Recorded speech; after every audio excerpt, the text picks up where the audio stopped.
Assalamualaikum warahmatullahi wabarakatuh. Selamat pagi. Berjumpa lagi di Saran Official pada hari Jumat yang barokah. Di suatu momen dan kesempatan, waktu kita sedang kursus di bahasa Inggris di Unram,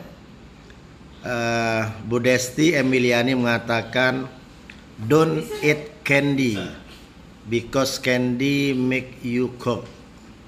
Jangan makan permen karena permen bisa menyebabkan Anda batuk. Hal ini sering kita temukan dan memang di tempat-tempat lain, khususnya di ibu-ibu, mengatakan jangan kasih permen, anaknya nanti dia batuk. Ibu bapak dan mahasiswa yang terhormat,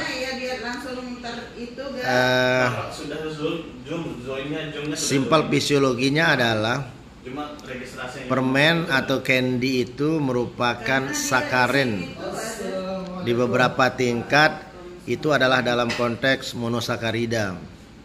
Sakarin atau glukosa itu efeknya bagi tubuh adalah akan meningkatkan permeabilitas, sehingga jika terjadi peningkatan permeabilitas atau penispisan pada pembuluh darah, maka akan keluar dan berkumpul sekret-sekret cairan.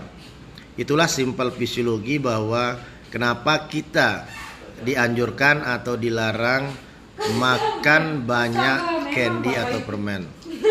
Terima kasih, semoga bermanfaat. Selamat pagi, assalamualaikum warahmatullahi wabarakatuh.